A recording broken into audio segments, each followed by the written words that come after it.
Hello everyone, good morning. I welcome all of you from my bottom heart in Learn and Grow classes. Friends, आज की class बहुत ही दिलचस्प, रोचक और most important class होने वाली है। मोस्ट इम्पोर्टेंट क्लास इसलिए इंडिया का कोई भी एग्जाम हो, चाहे वो एकेडमिक लेवल का हो या फिर कंपटीशन लेवल का हो, कोई भी एग्जाम ऐसा नहीं कि अगर इंग्लिश के लैंग्वेज से क्वेश्चन बने और इस टॉपिक को छोड़ दिया जाए, ऐसा हो नहीं सकता है। हम यूं कह सकते हैं कि अगर किसी कंपटीशन के एग्जाम में 20 क्वेश्चन पूछे गए हैं तो उस 20 क्वेश्चन में से तकरीबन 4 से 5 नंबर तक के प्रश्न इस टॉपिक से जरूर पूछे जाएंगे। वो फिलिंग ब्लैंक्स के रूप में हो सकते हैं, वो फ्रेज के रूप में हो सकते हैं, वो क्लोज टेक्स्ट के रूप में हो सकते हैं। ये फिर विभिन्न तरह से पूछे जा सकते हैं। आप इसे पढ़े हैं, मुझे उम्मीद है आपको समझ में आ गए होंगे कि आज की टॉपिक में हम क्या पढ़ेंगे। वो है मित्रों प्रीपोजिशन। प्रीपोजिशन की क्लास में हम पढ़ेंगे। आप समझ गए होंगे कि मैंने क्यों कहा कि इतनी महत्वपूर्ण क्यों है। हालांकि आप प्रीपोजिशन भिन्न भिन्न क्लास में बहुत लोगों से आपने पढ़ा होगा मित्रों। हम चाहें तो प्रीपोजिशन को एक ही क्लास में समेट सकते हैं, किंतु वीडियो बहुत लंबी हो जाएगी और आपको समझने में, पढ़ने में भी थोड़ी सी उबाऊपन लग सकता है। हालांकि पढ़ने वाले के लिए वो कितनी ही लंबी क्यों ना हो, कोई फर्क नहीं पड़ता है। बहरहाल मैंने से थोड़ा सा इंटरेस्टिंग बनाने के लिए पार्ट वाइज डिवाइड किया है इसको। पार्ट 1 में हम थोड़ा थोड़ा करके पढ़ेंगे। यहाँ पे मैंने प्रीपोजिशन से संबंधित कुछ रूपरेखा दे रखी है। कुछ प्रीपोजिशन को मैंने यहाँ पे फिगर के माध्यम से शो किया है ताकि आप जान सके कि प्रीपोजिशन जो है वो कौन कौन से हैं। हालांकि आप जानते हैं प्रीपोजिशन यहाँ पे देखिए, जैसे पहला है कि एवं और ओवर का प्रयोग कैसे किया जाता है। इस फिगर के माध्यम से समझ सकते हैं आप। कोई सरफेस है, उस सरफेस के ऊपर कोई एक रिंग सा पड़ा हुआ है, बॉल है या फिर कुछ भी मान सकते हैं। इस सरफेस से ऊपर है तो एबव और ऊपर, एबव और ओवर का प्रयोग किया गया है। यहाँ दोनों का अर्थ है के ऊपर। के ऊपर के अर्थ में एबव और ओवर का प्रयोग किया जाता है। ऐसे और भी वर्ड्स देखेंगे जिसका के ऊपर के अर्थ में प्रयोग किए जाते हैं। यहाँ पे है अंडर, बिलो और बीनीथ। ये 3 शब्द हैं। इन तीनों का अर्थ होता है के नीचे। कि नीचे के अर्थ में इन तीनों का प्रयोग किया जाता है। देख रहे हैं आप, कोई एक वो है वेश है, उसके नीचे कुछ कोई वस्तु है, नीचे के अर्थ में इन तीनों का प्रयोग किया जाता है। कैसे किया जाता है, जब हम उसको एग्जाम्पल के माध्यम से, रूल के माध्यम से देखेंगे तो वहां समझ पाएंगे। यहाँ पे देख रहे हैं आपको एक ऐसे स्ट्रेट खड़ी एक लाइन है, उसके बगल में एक बॉल सी कुछ है। तो बगल के अर्थ में, के बगल के अर्थ में बिसाइड का प्रयोग किया जाता है। एक आध शब्द और है जिसका यही सेंस होता है। यहाँ है बिहाइंड। देख रहे हैं ये गेट है, उस गेट के पीछे एक छड़ी है। और इन फ्रंट, उसके आगे है, इस गेट के आगे छड़ी है। यहाँ पे इन और इन साइड अंदर होता है कि अंदर ये बॉल है, इस बॉक्स के अंदर है, और ये बॉल है इस बॉक्स से बाहर है। तो बाहर के सेंस में बिटवीन के बीच, के मध्य, ये 2 स्टिक है मान लीजिए, उसके बीच एक गेंद रखी गई है, तो के बीच के अर्थ में इसका प्रयोग किया जाता है। आन, किसी वस्तु के ऊपर कोई वस्तु है, वहां पे आन का प्रयोग किया जाता है। थ्रो, देखिए किसी एक गोला है, उससे होकर के एक एरो जा रही है, गेंद जा रही है, तो से होकर के जाने के अर्थ में हम थ्रो का प्रयोग करते हैं। इस तरह से यहाँ पे आप देख रहे होंगे अराउंड ऐसे रिंग, बॉल इसके चारों तरफ, बॉक्स के चारों तरफ मूव कर रही है। अब ऊपर जाने में, डाउन नीचे के अर्थ में, इस तरह से प्रयोग किए जाते हैं। इनटू, देखिए यहाँ से मोशन करते हुए कोई बॉल है इस बॉक्स के अंदर आ गए। तो इस तरह से अभी हम इसको, यहाँ पे बहुत सारे प्रीपोजिशन हैं जिनका एक रूपरेखा दिया गया है ताकि आप जान पाए कि कौन कौन से प्रीपोजिशन हैं। अब हम आगे बढ़ते हैं तो हम एक दो प्रीपोजिशन को उठाते हैं और उन्हें समझने का प्रयत्न करते हैं कि वो प्रीपोजिशन रूल की तरह से कैसे वर्क करते। प्रीपोजिशन होता क्या है,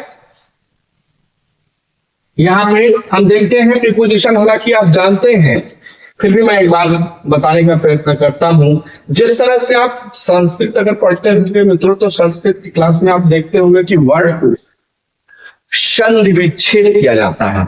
जैसे संधि विच्छेद करने पे उनके अलग अलग सेंस आने के बाद उनका सही भाव हम समझ पाते हैं, ठीक उसी तरह से प्रीपोजिशन को हम यहाँ दो पार्ट में डिवाइड किया है। प्री मतलब होता है पहले, और प्लस पोजीशन, अब पोजीशन की मतलब होती है स्थिति। तो प्री पोजीशन, प्री पहले और पोजीशन स्थिति। कुछ भी होगा जिसके पहले इसकी स्थिति होगी वो क्या है, वो नाउन और प्रोनाउन। ये दो वर्ड है, नाउन प्रोनाउन के पूर्व इनका प्रयोग किया जाता है। डेफिनेशन से समझिए, आपको बेहतर समझ में आ जाएंगे। अब preposition is a word, word मतलब होता है शब्द,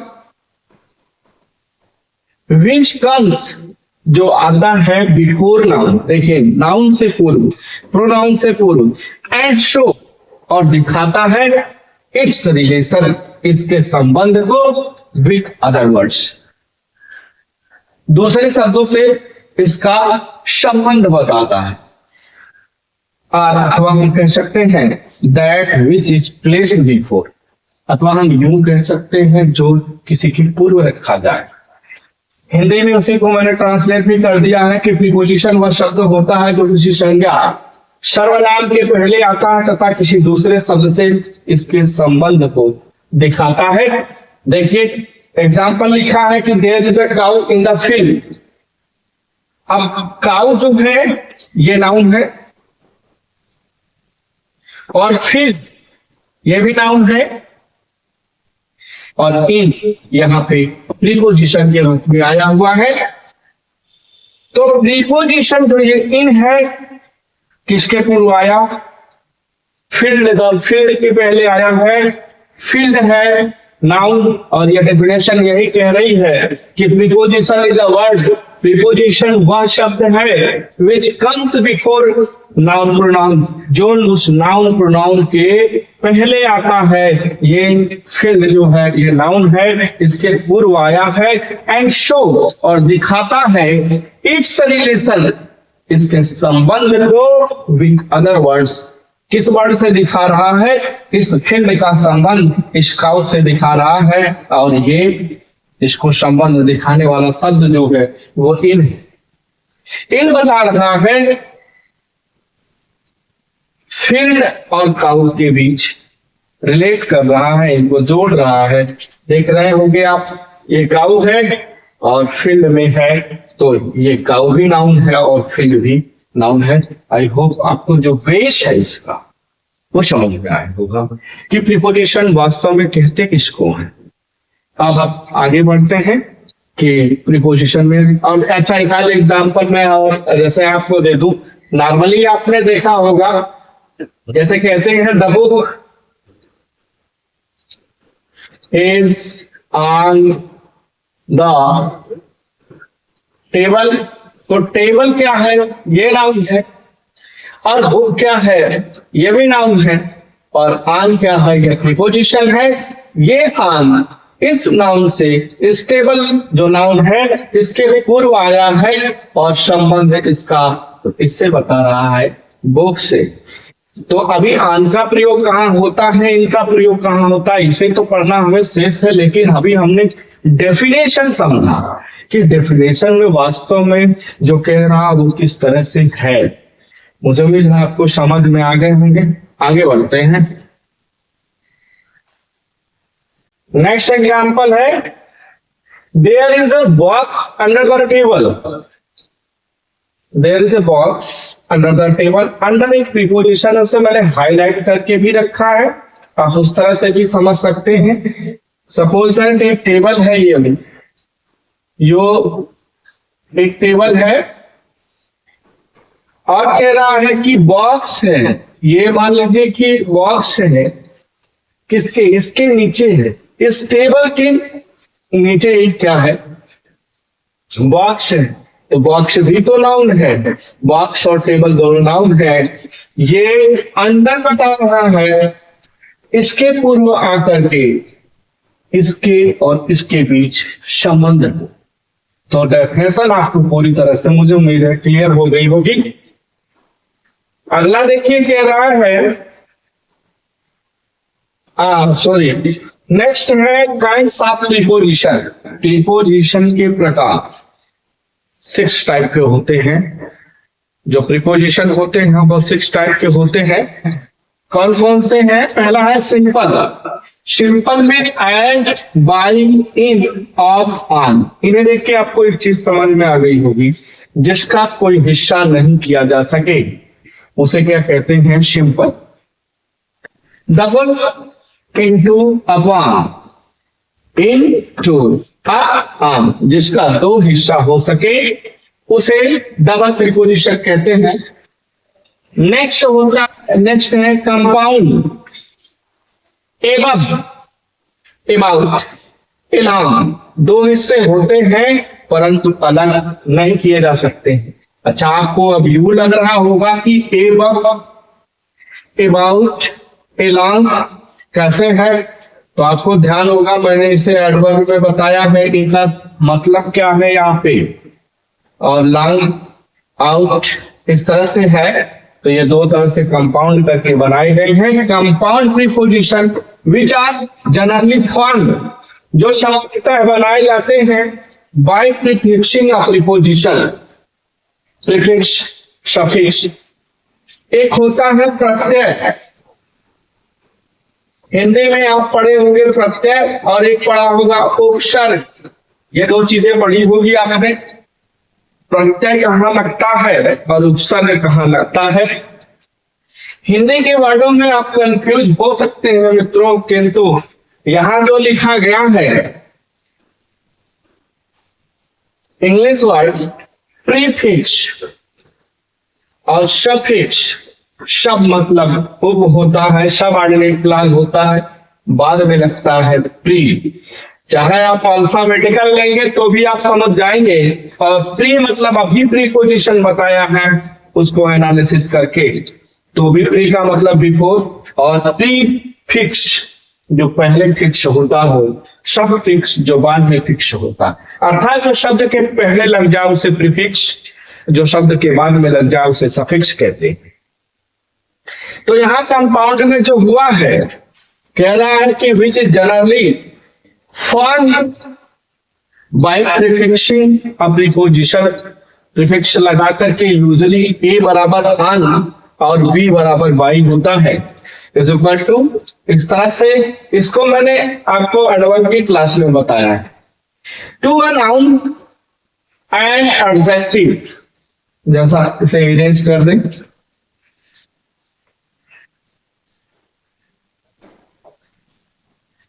टू अ नाउन, क्या by prefixing a preposition to a noun and adjective or and adverb. ये जो प्रीफिक्स लगेंगे वो किन शब्दों के पहले, या तो वो नाउन होगा, या फिर एडजेक्टिव होगा, या फिर एडवर्ब होगा। अबाउट, देखिए इस ए का क्या मतलब, ऑन, बी का क्या मतलब, बाई, तो हुआ ना कंपाउंड।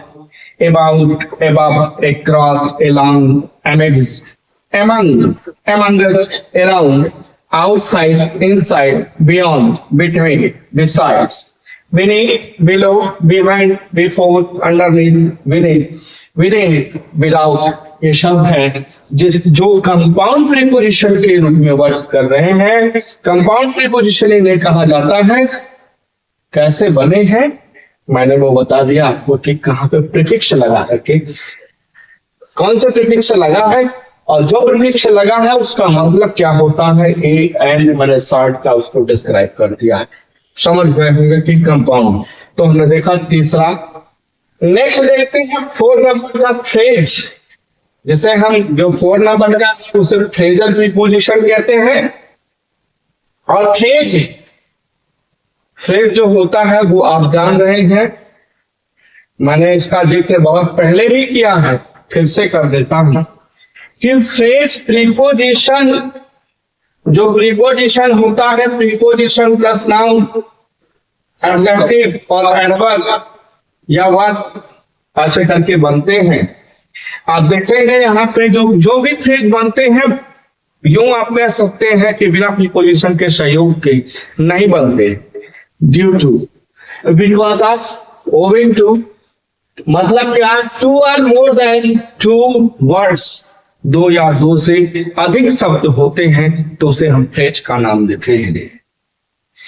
इसमें जो प्रीपोजिशन आते हैं, मैंने उसे हिंदी मीनिंग के साथ यहाँ पे दे दिया है। अकॉर्डिंग टू के अनुसार होता है, अलॉन्ग विथ के साथ के अतिरिक्त होता है, बिकॉज ऑफ के कारण, बाय मीन्स ऑफ के माध्यम से, के साधन के द्वारा, बाय वर्च्यू ऑफ के आधार पर, के गुण के द्वारा,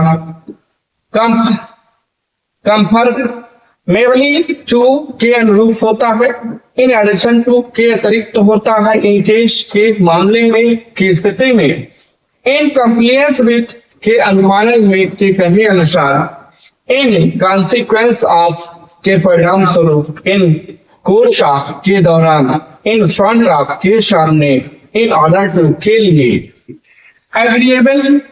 एग्रीएबली टू सहमत होकर, की सहमति में, अवे फ्रॉम से दूर, बाय डेंट ऑफ के बल पर, की ताकत के द्वारा, बाय रीजन ऑफ के कारण के द्वारा, बाय वे ऑफ के तौर पर, के तरीके से, फॉर द सेक ऑफ के खातिर, इन या on, within, behalf of, in भी लगता और ऑन भी लगता है, मतलब होता है कि उससे, इन कंपेरिजन ऑफ टू की तुलना में, इन फेवर ऑफ के पक्ष में, इन लिव ऑफ के बदले में, की जगह पर, यहाँ पे रहेगा ऐसे आपने, इन प्लेस ऑफ के स्थान पर, इन लिव ऑफ और इन प्लेस ऑफ, अगर आपको याद आ रहा होगा तो जब मैंने प्रोनाउन पढ़ाया था, प्रोनाउन की डेफिनेशन में मैंने बताया था कि in lieu of, in place of, इसका प्रयोग। तो ये कुछ फ्रेज से संबंधित प्रीपोजिशन रहे। मैंने उसे हिंदी भी उसके बता दिए हैं। अच्छा, कुछ और भी है। इन रेफरेंस टू के संदर्भ में, इन स्पाइट ऑफ के बावजूद, इन द इवेंट ऑफ की स्थिति में, की हालात में, ऑन अकाउंट ऑफ के कारण, ओविंग टू के कारण, विथ एंड आई टू को ध्यान में रखकर, के नजर में, विथ रेफरेंस टू के संदर्भ में, विथ रिगार्ड टू के संबंध में, के संदर्भ में, इन अकॉर्डेंस विथ के अनुसार, विथ अ व्यू टू के उद्देश्य से, के इरादे से, इन इंस्टेड ऑफ के बजाय, इन रिगार्डेड टू के संबंध में, के लिहाज से। तो ये कुछ रहे जो फ्रेजल प्रीपोजिशन कहलाते हैं, उसे मैंने हिंदी मीनिंग के साथ आपको बता दिया। नेक्स्ट जो टाइप है वो पार्टिसिपल होता है, और पार्टिसिपल आप जानते हैं जैसे वर्ब होती है, वर्ब में दो तरह के पार्टिसिपल आते हैं, एक पास्ट पार्टिसिपल कहलाता है और दूसरा कहलाता है प्रेजेंट पार्टिसिपल। जो वर्ब से बनते हैं, वर्ब के अंत में ईडी का लग जाना, मोस्टली जो होता है ईडी लगती है, कभी कभी टी का भी प्रयोग किया जाता है, या हम यूं कह सकते हैं वर्ब की थर्ड फॉर्म को पास्ट पार्टिसिपल कहते हैं, और वर्ब में आईएनजी का लग जाना प्रेजेंट पार्टिसिपल कहलाता है। जिस तरह से वो होता है सेम उसी तरह से यह प्रीपोजिशन है, आईएनजी लगता है वेरी, कंसर्निंग, टचिंग, वर्ब की फर्स्ट फॉर्म में आईएनजी का लग जाना कहलाता है पार्टिसिपल प्रीपोजिशन। डिस्गाइज्ड, डिस्गाइज का मतलब होता है छद्म रूप। जैसे हम कहते हैं, नाम देते हैं, अगर योग है तो बहरूपिया कह सकते हैं आपको, जैसे किसी का वेश बना करके करना, तो रहता वास्तव में वो नहीं है। जैसे यहाँ पे ए का इस्तेमाल कर देना, ए का एज अ डिस्गाइज प्रीपोजिशन जब होता है तो इसका मतलब होता है आन, और ऑफ, ओ बराबर ऑफ या आन होता है।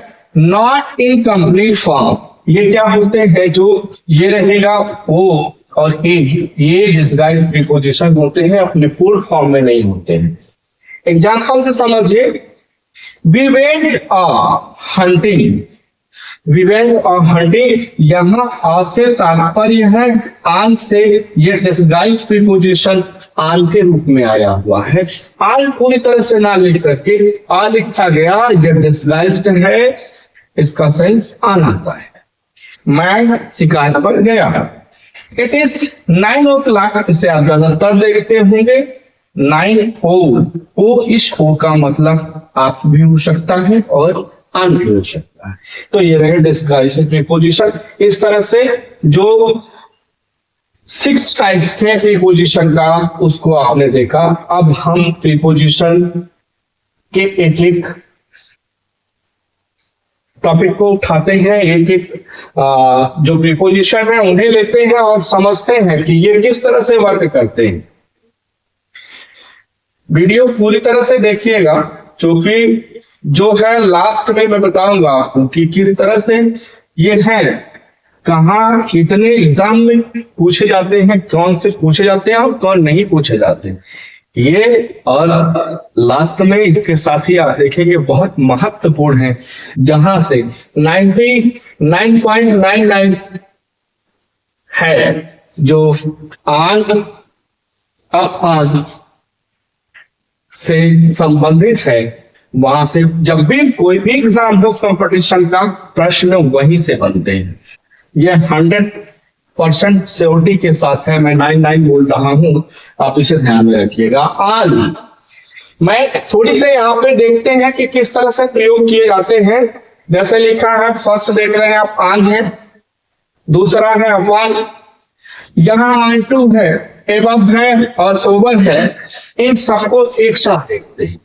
एक साथ इसलिए देखते हैं क्योंकि इन सभी का मतलब के ऊपर होता है। ये के ऊपर के अर्थ में आते हैं। जितने हैं ये, आन हो, अपान हो, आन टू हो, एबव हो या ओवर हो, आप इसके कॉन्सेप्ट को समझते हैं। कब आन प्रयोग करेंगे, कब अपान प्रयोग करेंगे, कब एबव, कब आन टू, कब ओवर, इसका प्रयोग हम सबसे पहले यहाँ पे बस थोड़ा सा देखते हैं, फिर उसके बाद देखते हैं कि ये भी करके पढ़ेंगे। हाँ, आप देख रहे हैं कि एक बॉक्स है, यहाँ पे एक बॉक्स दिया गया है, इस बॉक्स के ऊपर एक बॉल है। ये बॉल जो है इसके एक जगह रखी गई है, हम यूं कह सकते हैं इसको फिक्स की गई है, या एग्जैक्ट पोजीशन जहां पे भी है उसकी एग्जैक्ट पोजीशन होगी। जैसे एक मान लीजिए कि ये कोई टेबल है, इस पे हम जब भी बुक रखेंगे तो ये बुक तो अपने आप आपसे इधर उधर होगी नहीं, इसकी कोई एग्जैक्ट पोजीशन होगी। साथ ही साथ ये अगर हम इस बॉक्स को एक सरफेस, उसके ऊपर इस सतह को एक सरफेस, एक सतह मानते हैं, तो ये फिक्स के साथ साथ इसको टच कर रही है, यानी कि हम इसे टच कह सकते हैं। जब कोई वस्तु किसी सरफेस से हो, एग्जैक्ट पोजीशन पे हो, साथ ही साथ उसे टच कर रही हो, ऐसी स्थिति में हम आन का प्रयोग करते हैं। अपान देख रहे होंगे सेम के सेम है, बस थोड़ा सा डिफरेंस। इस बॉल को, ये बॉल यहाँ नीचे से ऊपर जा करके स्थित हो गई है, अब मतलब होता है ऊपर, और आन स्थित हो जाना मतलब कोई वस्तु का ऊपर से नीचे से ऊपर होकर उसके सरफेस पे टच हो जाना, ये कहलाता है अपान। ऐसे यूज में हम अपान का प्रयोग करेंगे। कोई भी चीज होगी नीचे से ऊपर जाकर के उस पर टच कर जाए, ऐसे में अपान। और अपान में आप देखिए एक चीज और देख रहे होंगे, इसमें मोशन हो रहा है, मोशन। यहां ये रेस्ट पोजीशन में थी, जब भी बुक रखी गई होगी, हम उसके बाद की बात कर रहे हैं, इसकी स्थिति रेस्ट है, आराम की पोजीशन पे है, किंतु ये बॉल मूव करके गई है, मोशन हो करके गया है। आन को जो स्थिति आप आन की है, सेम टू सेम स्थिति होती है ऑन टू। यहाँ पे ब्रैकेट में लिखा गया है, इससे नहीं है, ये इतना देखिएगा, ये ऑन टू है, इस तरह से है ऑन टू, तो ऑन टू, ये आपको समझना है। एबव का प्रयोग आप देखिए कि ये बॉक्स है, उस बॉक्स के सतह को छोड़ करके उससे ऊपर टच नहीं, टच पोजीशन पे नहीं, उसके ऊपर है एक बॉल। तो एबव का प्रयोग आप यूं कह सकते हैं कि कोई कुछ भी हो, अगर ऊपर है उस वस्तु जो भी है जिसकी हम एग्जाम्पल दे रहे हैं, मान लीजिए हम कह दें कि हमारे ऊपर फैन है, तो फैन हमसे टच तो कर नहीं रहा है, जब टच नहीं कर रहा तो ऐसी स्थिति में हम हमारे ऊपर चाहे जो भी हो टचिंग पोजीशन पे ना हो, टच करती हुई ना हो, ऐसे में एबव का प्रयोग करते हैं। नेक्स्ट है ओवर। देखिए के ऊपर, के ऊपर, के ऊपर, सभी का मतलब के ऊपर ही है। एबव का ओवर का प्रयोग नेक्स्ट देखते हैं ओवर का। ओवर में भी इसके दो सेंस आते हैं। एक बॉक्स है, बॉक्स के ऊपर एक बॉल रखी गई है, बॉल को इधर से एरो के माध्यम से दिखाया जा रहा है कि इधर से होकर के ऐसे नहीं है, मतलब ये जाएगी, तो हम इसके सेंस में क्यों कर सकते हैं, इस पार से उस पार तक, इस पार से उस पार तक कह सकते हैं, या फिर हम दूसरे शब्दों में यूं कह सकते हैं। ओवर का प्रयोग मान लीजिए कि यह एक रिवर है, जैसे ये एक नदी है, हम यूं कहें एक स्तंभ यहां लगाएं और एक स्तंभ यहां लगाएं, इसके ऊपर से ऐसे छत डाल दिए, बन गया क्या, ब्रिज। ये ब्रिज बन गया, इस पार से उस पार पे है नदी के, इस पार से उस पार के अर्थ में इसको ले, या फिर इसका एक्चुअल कॉन्सेप्ट देखें तो कम से कम जो भी हो, ओवर का प्रयोग वहां किया जाता है। कोई भी वस्तु हो वो कम से कम दो तरफ से घिरी, देखिए ये नदी दो तरफ से, एक पिलर इस पार है, एक पिलर इस पार है, दो तरफ से घिरी हुई है, कम से कम दो तरफ से घिरी हो तो, या फिर अधिकतम जैसे हम कहते हैं चारों तरफ से, विपत्तियां चारों तरफ से आती, तो अधिकतम 4 साइड होती है, या तो वो चारों तरफ से घिरी हो तो हम ओवर का प्रयोग करते हैं। इसीलिए ओवर फ्लाई कहते हैं, ओवर ब्रिज कहते हैं, कम से कम वो दो तरफ से घिरी हो। यहाँ पे देखिए ये जो है कहूं और ऐसे छत डाल दूं तो ये हो गया ओवर।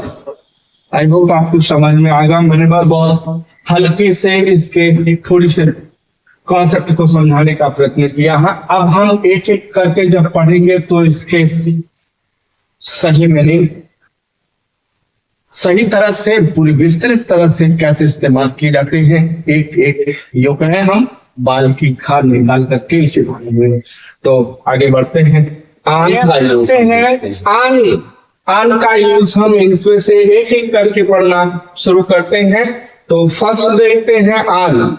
आन का सेंस क्या होता है, आन यूज कैसे होता है, हालांकि थोड़ा सा हिंट मैंने आपको दे दिया है। आन का सेंस होता है ऊपर या के ऊपर, पर ये 3 सेंस को रखता है। और टच, स्टेट ऑफ रेस्ट, इसकी स्थिति क्या होती है, जिससे होगा कोई भी वस्तु होगी उस सरफेस से वो दूसरी वस्तु जो होगी जिसके बारे में बात किया जा रहा होगा वो टच करेगी, रेस्ट की स्थिति में होगी, एग्जैक्ट पोजीशन होगा उसका। वाइंड अप टाइम के पहले भी प्रयोग किए जाते हैं। डे, डेट और अकेजन के साथ आन का प्रयोग किया जाता है। तो ये उसका संक्षिप्त रहा। देखिए इसकी डेफिनेशन क्या बनती है कि we use on to talk about the position touching a flat surface. A flat surface we use, हम प्रयोग करते हैं ऑन का टू टॉक अबाउट, ये बताने के लिए कि पोजीशन टचिंग, उसकी स्थिति क्या होती है, टचिंग होती है, टच करते हुए होती है, छूते हुए होती है। अब फ्लैट सर्विस, फ्लैट सरफेस देखिए, ये ऊपर जो जो भी बॉक्स बना है उसकी स्थिति तो क्या है, बिल्कुल ऐसे फ्लैट होगी।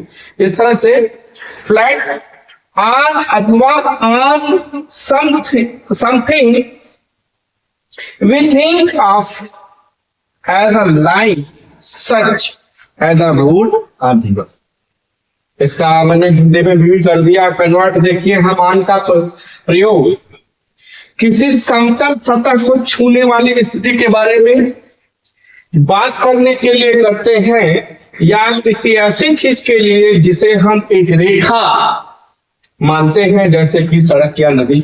जैसे हम कह दें कि ये एक सड़क है और इस सड़क पर ये वाल है, तो उसी चीज को कह रहा है। आगे और विस्तृत से तरह से हम पढ़ते हैं इसका आन का यूज। पैसे से बना के रखिए, मुझे जो है इसमें मैं आपको सारी चीज समझाने का प्रयत्न करूंगा। एग्जाम्पल देखिए, एग्जाम्पल से उसे समझते हैं कि is that a spider on the selling. Selling मतलब होता है, जैसे हम इसी सेलिंग से बनता है सेलिंग फैन। तो फैन मतलब पंखा होता है, ये आप जान ही रहे हैं। Is that a spider, spider का मतलब होता है मकड़ी। यहाँ पे मैंने फिगर के माध्यम से भी बता दिया है। ऑन द सेलिंग क्या छत के पर मकड़ी है। नोटिस भी also say on the wall, चाहे हम इसे वॉल पे कह सकते हैं, ध्यान दीजिए कि हम इसे वॉल भी कह सकते हैं कि वॉल पे मकड़ी है।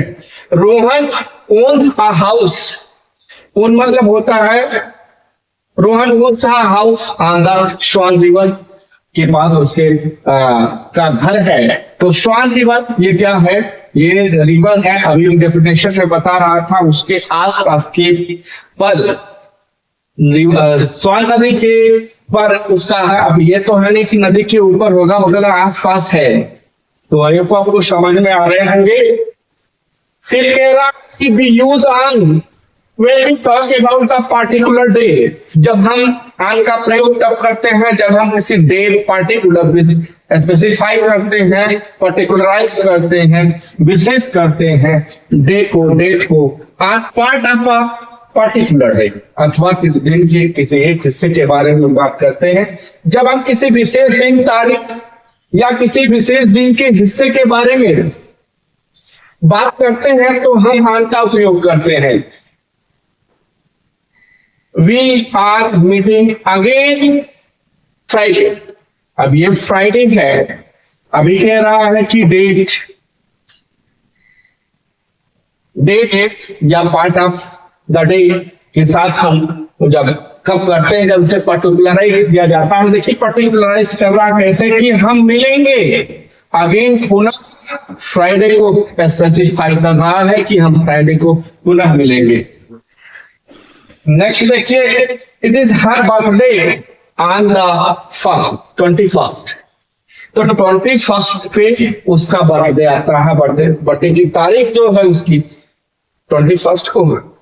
I get paid on the last day of the month, मुझे महीने के आखिरी दिन वेतन मिलता है। तो पर्टिकुलराइज कर रहा है डे ऑफ द मंथ, ये क्या कर रहा है, last day, part of a particular day.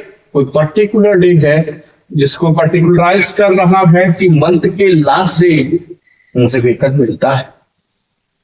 Next, 4th नंबर का, we went to the party on Easter Sunday. देखिए, ईस्टर संडे स्पेशल कर रहा है कि हम ईस्टर रविवार को एक पार्टी में गए थे। I have got a meeting on Monday morning।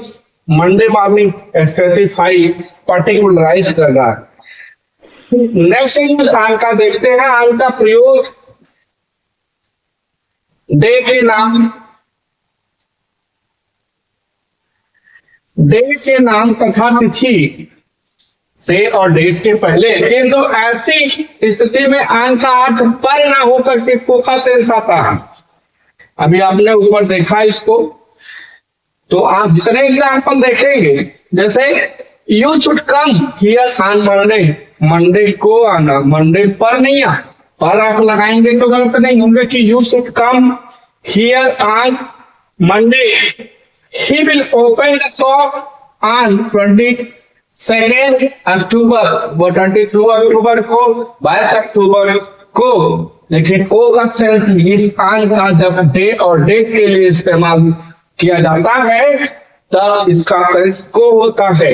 Note, on का प्रयोग सामान्यतः मॉर्निंग इवनिंग आज के साथ नहीं होता है, किंतु मॉर्निंग इवनिंग के साथ यदि डे डेट का प्रयोग हो तो इनके पहले भी ऑन का प्रयोग होता है। मॉर्निंग इवनिंग के साथ सामान्यतः तेरा ऑन का प्रयोग नहीं होता है, किंतु इनके साथ अगर डे और डेट दिया गया हो, बहुत ही इंपॉर्टेंट है, इससे प्रश्न पूछे जाते हैं एग्जाम, कंपटीशन एग्जाम में इससे प्रश्न पूछे जाते हैं, तो आपको ध्यान रखने हैं। वैसे तो आपको आएगा कि हाँ मॉर्निंग इवनिंग के साथ तो यूज नहीं किए जाते हैं, किंतु डे और डेट के लग जाने से उनके साथ ऑन का प्रयोग किया जा सकता है।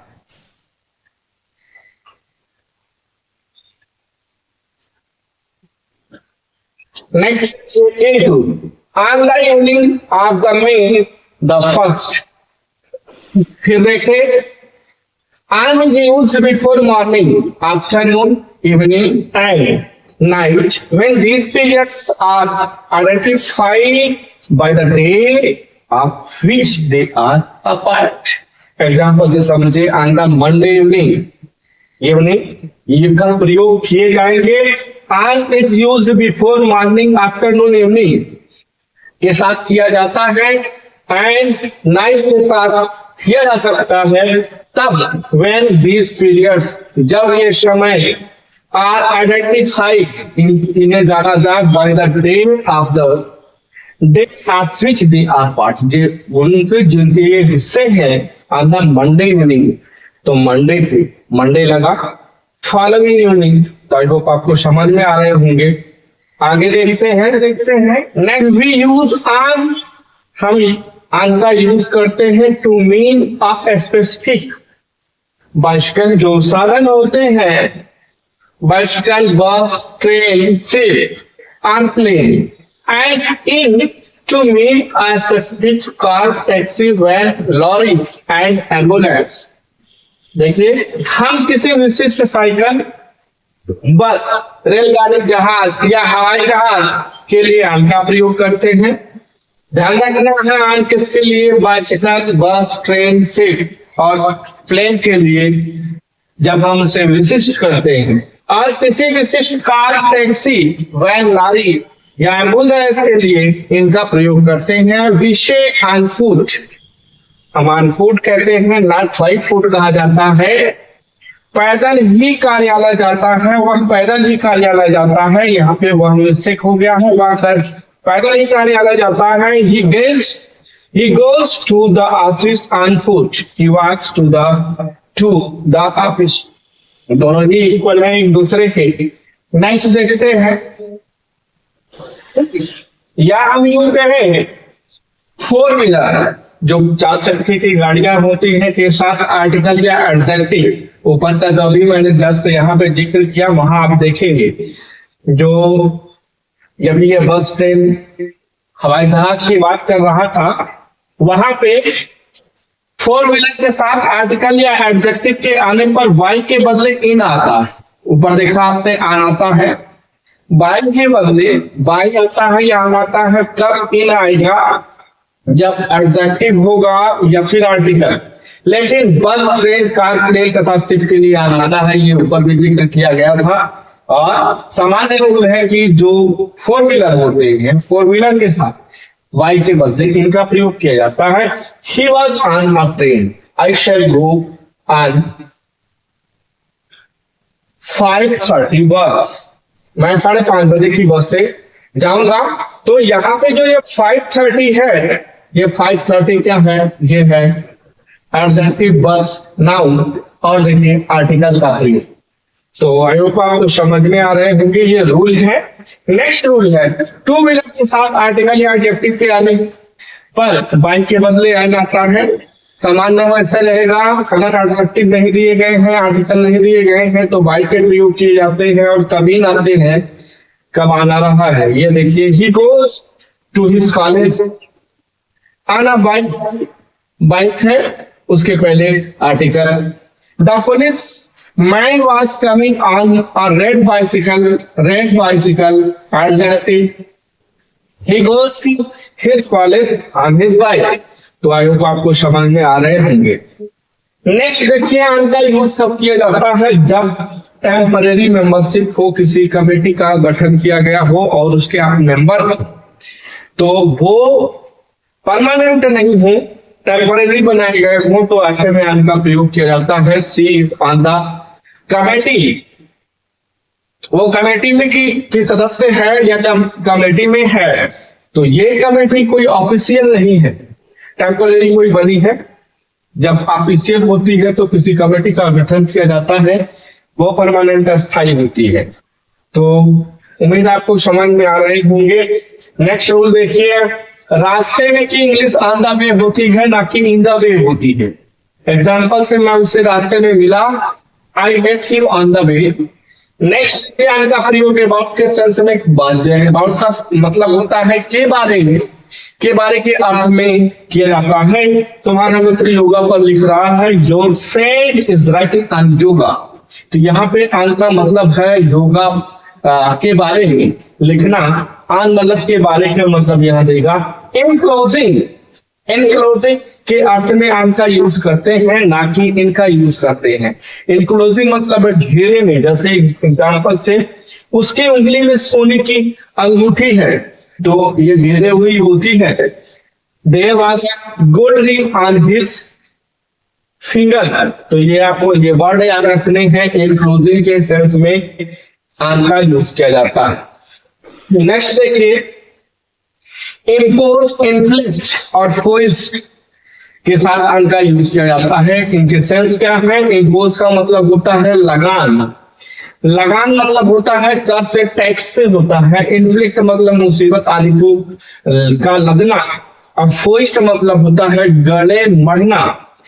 एक एक एग्जाम्पल देखिए, सरकार किसानों पर कर नहीं लगाएगी। The government will not impose tax on farmer.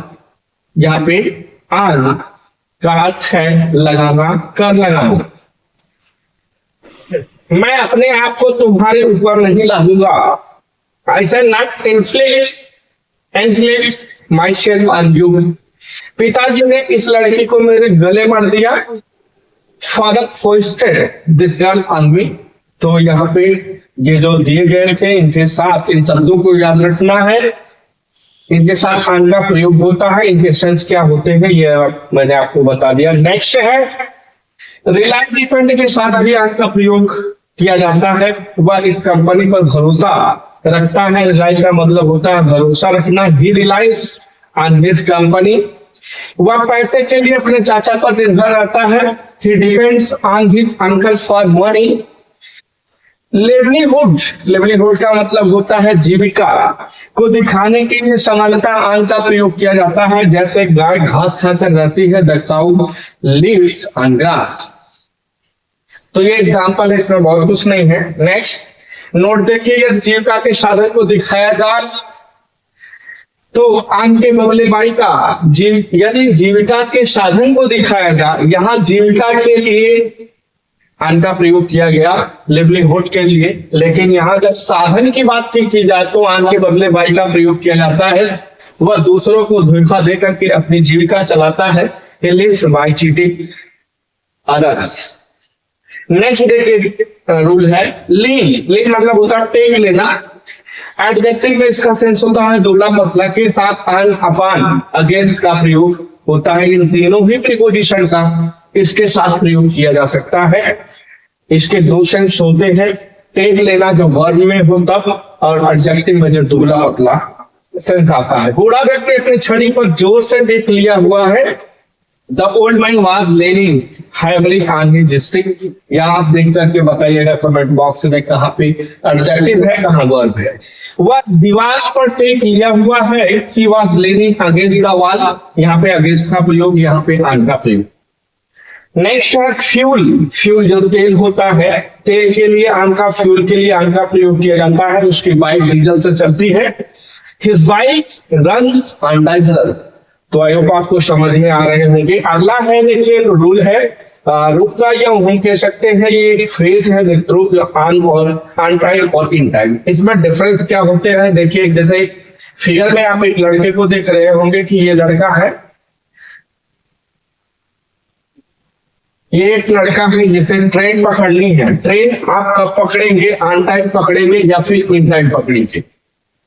तो मैं बता दूंगा आपको, जैसे मान लीजिए कि ये ट्रेन इसको 5 बजे पकड़नी है, 5 बजे पकड़नी है और ट्रेन 5 बजे चलेगी, तो आप कब पहुंचेंगे? 5 बजे से पहले या 5 बजे के बाद? आप समय से पहले पहुंचेंगे और समय के बाद नहीं जाएंगे। समय के बाद जाएंगे तो आप क्लेम नहीं कर सकते हैं समय से पूर्व जाकर के। जब आप इंतजार कर रहे हैं, उस दशा में आपकी ट्रेन छूटती है तो करेंगे। जब पहले होगा तो इन टाइम, और ट्रेन चलती सदैव ऑन टाइम है, वो अपने समय पे चलती है। तो यही है, बस इसको याद रखने हैं। दोनों के सेंस होते हैं समय पर। यहाँ पे बहुत सारे फ्रेज दिए गए हैं, on time, in time, to time, ये होते हैं। टू टाइम कभी नहीं आता, इन टाइम, ऑन टाइम होते हैं। ऑन अकाउंट ऑफ के कारण, ऑन बिहेस्ट ऑफ अनुरोध के, अनुरोध पर, कहने पर, ऑन वर्ज के कागार पर, ऑन बिहाफ ऑफ की ओर से, ऑन हियरिंग दिस दैट, ये इसमें से कोई आ सकता है। ऑन फुट, इस तरह से कि ये फ्रेज है जो इस्तेमाल किए जाते हैं। नेक्स्ट देखिए, यहाँ पे वर्ड्स दिए गए हैं, emphasize, investigate, spread, invade, join, sign, attack, as a verb। यहाँ पे सिर्फ एक वर्ड की बात कर रहा है। अगर अटैक जो वर्ड है ये एज अ वर्ब आया है, किसी सेंटेंस में एज अ वर्ब के रूप में इसका प्रयोग किया गया है, तो नो प्रीपोजिशन, इसके साथ कोई प्रीपोजिशन का प्रयोग नहीं किया जाता। But as a noun it takes on. अगर ये नाउन के रूप में वर्क कर रहा है, कौन, सिर्फ अटैक की बात कर रहे हैं यहाँ पे, तो ये इसके साथ ऑन लगता है। इफेक्ट, सामान्यतः इन शब्दों के साथ कोई प्रीपोजिशन का प्रयोग नहीं किया जाता है, किंतु परीक्षा में इन शब्दों के साथ ऑन प्रयोग करके दिए जाते हैं।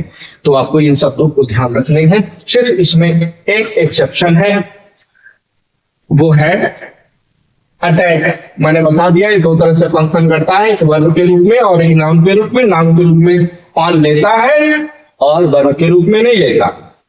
The following words take the preposition on. जो नीचे कुछ वर्ड्स लिखे गए हैं, ये वर्ड जो है मित्रों वर्ब के रूप में आते हैं। यहाँ मैंने हाईलाइटेड कर दिया है और इनके अर्थ भी यहाँ पे लिख दिया है, जिनके साथ ऑन लगते हैं। ये इतना महत्वपूर्ण है कि यहाँ से परीक्षा में आपको कोई भी कंपटीशन देंगे तो क्वेश्चन यहीं से पूछे जाते हैं। ये बहुत महत्वपूर्ण है। यहाँ से आपको अगर ऑन से संबंधित पूछा गया तो 100% गारंटी है कि यहीं से पूछा जाएगा, क्योंकि कंपटीशन के एग्जाम में कभी रूल बेस नहीं पूछे जाते हैं। जब भी पूछे जाते हैं तो फिक्स प्रीपोजिशन पूछे जाते हैं, और ये वर्ग के रूप में सभी की सभी वर्ग है। इनके साथ ही अगर ये वर्डों को आप याद रखें तो ऑन से संबंधित अगर प्रश्न आता है तो 110% यहीं से आएगा और आपका सही भी होगा। तो मुझे उम्मीद है आज की क्लास में जो मैंने ऑन का प्रीपोजिशन, ऑन का यूज आपको बताया वो आपको समझ में आया होगा। कंपटीशन के मैं एक बार पुनः रिपीट करता हूँ, कंपटीशन के बच्चे जितने होंगे इसे देखने वाले, वीडियो को देखने वाले, वो रूल भले न याद रखें, इसको याद रखें कि कंपटीशन यहीं से क्वेश्चन बनाता है। कंपटीशन के एग्जाम में यहीं से क्वेश्चन बनते हैं, और जो एकेडमिक लेवल के हैं वो रूल वाला देख लें, क्योंकि रूल से संबंधित एकेडमिक लेवल पे पूछे जाते हैं। तो दोनों ही स्थितियों में ये लाभकारी वीडियो रही है। मुझे उम्मीद है आपको जो प्रीपोजिशन ऑन से रिलेटेड क्लास रही है आपको समझ में आई होगी। अगर आपको समझ में आई है, मेरे समझाने का तरीका आपको अच्छा लगा है, तो प्लीज इसे लाइक, शेयर एंड सब्सक्राइब करें, ताकि इसके पश्चात में नेक्स्ट टॉपिक जो इसमें थी अपन एवं ओवर, इनसे संबंधित वीडियो को लेकर के पुनः आपके समक्ष प्रस्तुत हो सकूं और होऊंगा। मैं अब उसके बाद जो रह गई हैं इसमें जो ऊपर हमने देखा था उसे लेकर के नेक्स्ट क्लास के नेक्स्ट वीडियो में मिलते हैं। तब तक के लिए good bye and thanks for watching video. Have a nice day.